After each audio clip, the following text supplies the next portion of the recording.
about what I'm going to share in one of those capacities, but what I have to share is really a very personal faith testimony about the impact of debt on my life and really on my faith life. A little background, I grew up in southwest Wisconsin on a farm, and in order to acquire that farm and get it operational, my parents took out a substantial amount of debt. And as a result of that and some tough economic time, I can say I know what it's like to eat 3 meals a day and still be hungry at the end of the day. And I know what it's like to have to shop at the bargain basement store and then hear my classmates make fun because my family couldn't afford the good clothes. But what really impacted me the most was the look that I would see in my parents' eyes every time a banknote was due, the look of concern and anxiousness that if we didn't have enough, we could lose everything, our home and our livelihood. And that really had a substantial impact on me. And I would like to say that was the end of the story, and it made a big enough impact that I didn't do anything as far as debt, but not necessarily the case. Borrowed money to get my college degree, borrowed money for my first car, borrowed money for our house. Pretty typical what a lot of people would in today's society do. And thought we were doing well and wanted to be good stewards as a family what we did. So we paid off all their debt before we bought our house. We made extra payments on our mortgage, but then we also did things like refinance and took money out to make home improvements, which really kind of set us back again. All thinking this was all normal, just part of what everybody did. And as a result of us being very proactive as a family and trying to reach a goal of paying off all of our debt, we were able to do that in the fall of 2007 and have been debt-free since then.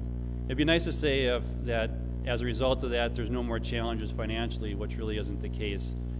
There's still challenges that we've had since then, but not necessarily as hard to face those because we're only facing those challenges, not those challenges plus debt. The important piece for me is really what it's shaped in my faith life. And the first piece it had to do with my trust. It takes a lot of faith to enter into debt. You're really pulling resources from the future back into the present when you take it out. So you have a lot of faith that when you get to the future, those funds are going to be there to take care of it. But what I found out that was what it was allowing me to do was what I wanted. I could do what I wanted when I wanted, and it gave me a lot of control to do that.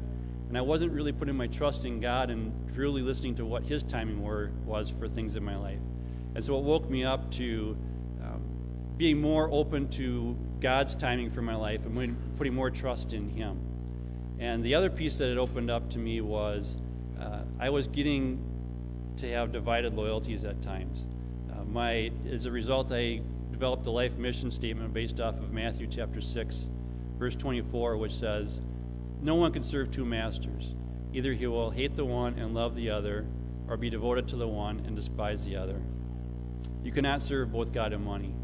And I found that while I was really enjoying a lot of the work that I did, I wanted to do it to the glory of God and also be a witness to others. There were times when I was really focused on those to bring resources in to pay my debt.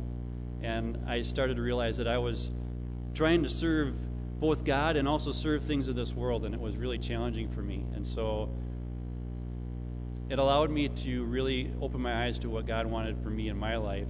And being into this position now where I've gone through the whole spectrum of what debt impacts on people's lives, is that I have the opportunity that I can, as a fellow Christian, share those experiences with each of you, and if there's also offer guidance, assistance, and support for anybody that may require that or would like that as a fellow Christian.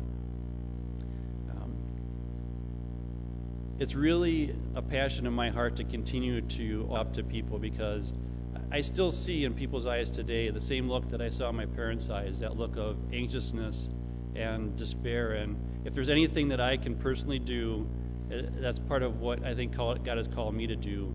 If there's anything that I can do to help out with that, I do my best to do that. I'll leave you with this, and this is from Romans chapter 13, verse 8. "Let no debt remain outstanding, except the continuing debt to love one another. For he who loves his fellow man has fulfilled the law." And when we can do that, May all the glory be to God. Amen.